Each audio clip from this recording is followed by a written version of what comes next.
Take a good look at what that old fellow is holding. It isn't a fancy lure, and it isn't a $40 jar of dough bait from the tackle shop. It's a plain block of instant noodles, the kind you can buy 3 for $1 at any grocery store in America. And behind him, spilling across that concrete boat landing, are more fish than most folks catch in a whole summer. Panfish and carp, stacked up like cordwood. He didn't buy his way to that pile. He knew something the rest of us forgot. I'll be straight with you, friend. The first time this trick came across my path, I laughed out loud. I have fished these Northwoods lakes my whole life, and the notion that a pack of grocery noodles could outfish a tackle box full of gear I paid good money for, well, it sounded like pure nonsense. Then I tried it off my grandpa's old wooden dock, and I quit laughing real quick. So stay with me all the way to the end, because the reason this works isn't the noodle itself. It's one specific thing you do to it before it ever touches the water, and it's the exact step 9 out of 10 people skip. Get that step right and you go home with a full bucket. Skip it, and you might as well be tossing plain crackers in the lake. I'm Donna Larsen. I'm 52. I live up in the Northwoods of Wisconsin, and my grandfather had me in his boat on the flowage before I was big enough to see over the side. He caught walleye, panfish, and muskie without ever spending a fortune, because back then nobody had one to spend. Most of what I know about filling a bucket I learned from him and the old timers at the landing, men who are gone now and would be tickled to know you're hearing it. Here's the trouble most of us have gotten into. Walk into any tackle shop today and you'll see a whole wall of bait that costs more than a steak dinner. Scented dough in little jars, fancy soft plastics, powders and gels that promise the moon. And a lot of us buy it because the fellow behind the counter is friendly, the packaging is slick, and we all want to believe there's a shortcut sitting on that shelf. Then we drive out to the lake, thread on that pricey bait, and sit there all afternoon watching a bobber that never twitches. The bait's gone, the wallet's lighter, and the bucket's empty. Sound familiar? I've been there more times than I'll admit on camera. But here's what the old timers understood that the tackle industry would just as soon you forget. Panfish and carp are not high-class, picky eaters. They are bottom-grubbing opportunists, and what pulls them in is starch and scent. That's it. My grandpa caught bluegills all day on nothing but a dough ball he pinched off his sandwich bread. There's no conspiracy here, friend, just plain commerce. Nobody puts a big markup on grocery store noodles, and nobody films a slick commercial for them. So the cheap trick quietly gets left off the shelf while the expensive stuff gets all the shine. Remember that one step I said everybody skips? Hold on to it, because it's the whole ball game. Now, before I show you how to rig this up, let me tell you where it fits. This noodle trick is one small example of a bigger idea that runs through everything I do. The deer don't care what you spend, and neither do the fish. Know-how beats a fat wallet every time. That's the whole spine of a book I put together called Donna's Whitetail Bible, 101 field-tested tricks to stop going home empty-handed. A lot of you who fish these lakes also chase whitetails come fall, so this one's for you. 101 honest tricks from 44 seasons in the woods, no gear ads, no expensive gadgets, just the old-timer woodsmanship that fills a freezer. It's $17 right now, marked down from $47, less than one wasted tank of gas driving to a spot that's gone cold. If you want it, here's all you do. Now go ahead and grab your phone and open up your camera, the same one you use to take pictures. Point it at that square code on your screen and hold it steady for a second. A little link will pop up. Give it a tap, and it will take you straight to the book. And if you are watching on your phone right now, the link is waiting for you right down below in the description. Take your time, there is no rush at all. I'll wait right here. All right, come on down to the water with me, and I'll show you exactly how this is done. Let's start with what you're actually buying because this could not be simpler. You want a plain block of dried instant noodles. The cheapest, most ordinary kind on the shelf, 3 for $1. You do not need a special brand. You do not need the fancy bowl kind. You want the flat, dried brick, and you want to hang on to that little seasoning packet tucked inside. Do not throw that packet away. Set it aside somewhere safe because we are coming back to it and it matters more than the noodle does. Now, why does a dried noodle work at all? Think about what it's made of. It is wheat, it is starch, and it is a little salt. That is almost exactly what my grandpa was pinching off his sandwich bread 70 years ago. Panfish and carp have been eating soft, starchy, sinking morsels for as long as there have been panfish and carp. A noodle is just a tidy, cheap way to hand them one. The old-timers knew bread worked. And this is the same idea, only it holds on the hook better and lasts longer in your tackle bag. And don't let anybody tell you these are junk fish either. A mess of bluegills or perch is some of the finest eating there is. And a good-sized carp will pull harder on a light line than most fish in the lake. My grandpa never turned his nose up at a fish that fed the family. Neither do I. Here's how you get it ready. And this is where a little patience pays off. Take your dried block and break off a few small chunks about the size of a kernel of corn. You are not cooking these soft like you would for supper.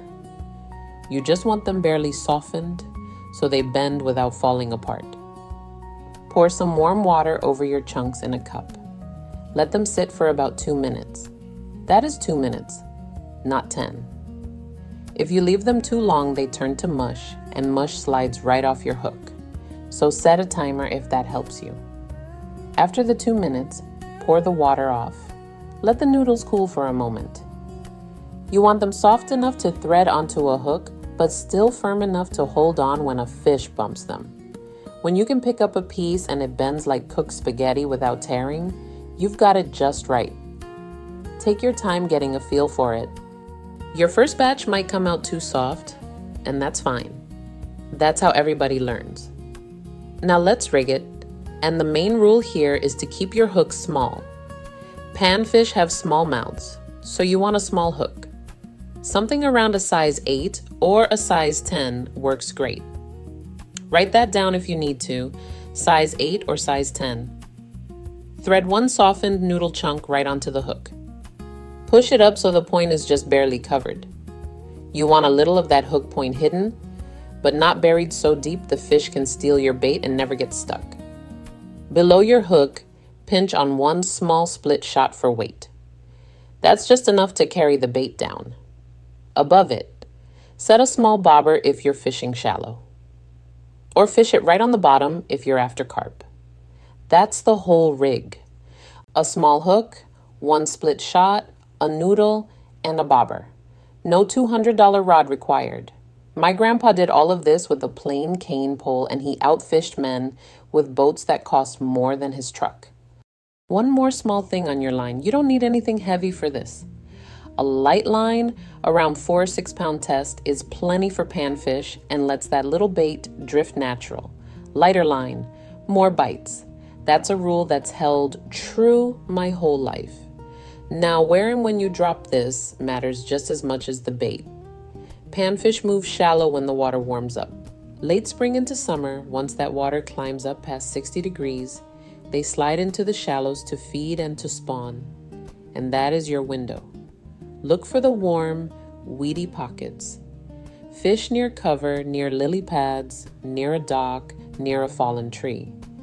Anywhere a little bluegill feels safe. The fish in close are the hungry ones.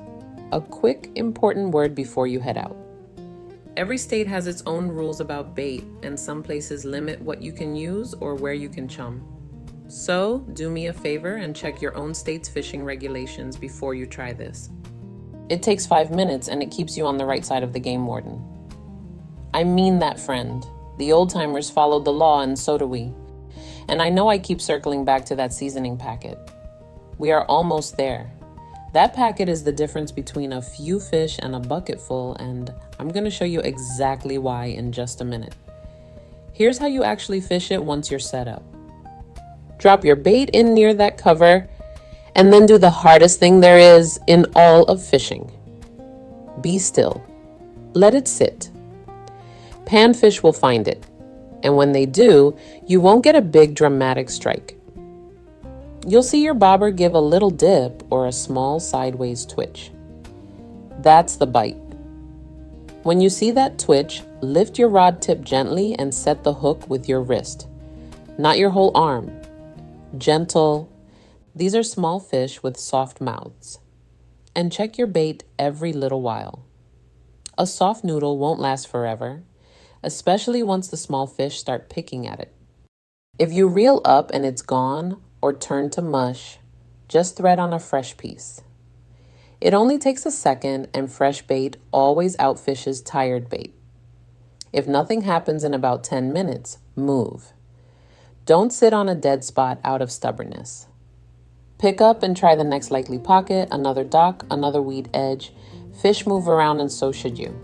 My dad Ray used to say the fish don't come to you, so you go find where they're already eating.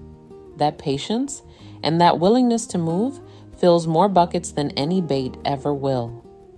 Before we get to the big secret, let me save you from the 2 mistakes that make folks give up on this before it ever works for them. The first mistake is over-soaking. I said it before, and I'll say it again, because it's the number one reason folks fail.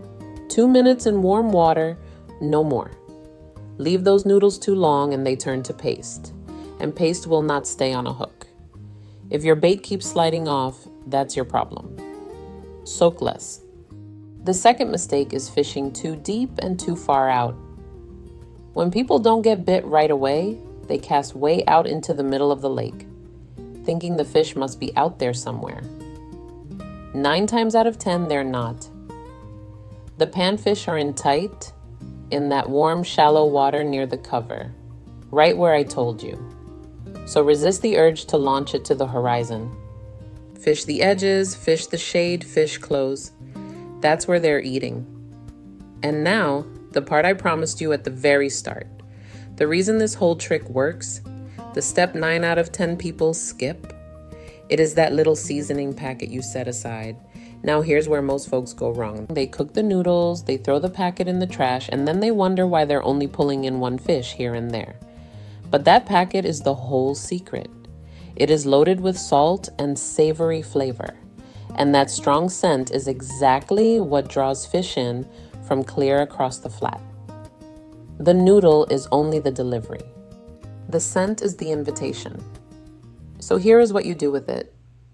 Take a pinch of that dry seasoning powder and sprinkle it right over your softened noodle chunks before you rig up. Work it in a little. Now every piece is carrying that scent. Then take the rest of the packet and mix it into a small handful of leftover noodle mush. Squeeze it into a loose ball and toss 1 or 2 of those balls into the water right where you're fishing. That mush breaks apart slowly and sends up a little cloud of scent, and that cloud pulls every panfish in the neighborhood straight to your hook. That's it. That's the difference between plain crackers and a bucket full of fish. The old fellow in that picture wasn't hiding some rare magic bait. He just understood that the flavor does the fish catching and the noodle only carries it. And he used every last bit of that packet instead of throwing half of it in the trash. Cheap, simple, and it flat out works. And that right there is the kind of thing the old timers handed me for free, sitting on a bucket at the landing. Nobody could sell it to me. So I wrote 101 tricks just like it, from the deer woods into Donna's Whitetail Bible. If today saved you money on the water, that book will save you a whole lot more in the woods this fall. $17, down from $47. Here's all you do. Now go ahead and grab your phone and open up your camera, the same one you use to take pictures. Point it at that square code on your screen and hold it steady for a second. A little link will pop up, give it a tap, and it will take you straight to the book. And if you're watching on your phone right now, the link is waiting for you right down below in the description. Take your time. There is no rush at all. I'll wait right here. So there's your whole trick. A cheap block of grocery noodles, softened for just 2 minutes, and that seasoning packet worked into your bait and into a little scent cloud to call the fish in. Now tell me something in the comments. What's the cheapest bait you ever caught a good mess of fish on? Corn, bread, a hot dog. I've heard them all and I want to hear yours. I read every single one. And next time I'm going to show you the one common weed, growing along the edge of half the lakes in this country, that panfish hide in all summer long, and the exact spot in it where the big bluegills stack up when everybody else is fishing the wrong side of it. Keep your wind right and your coffee hot, and I'll see you in the woods.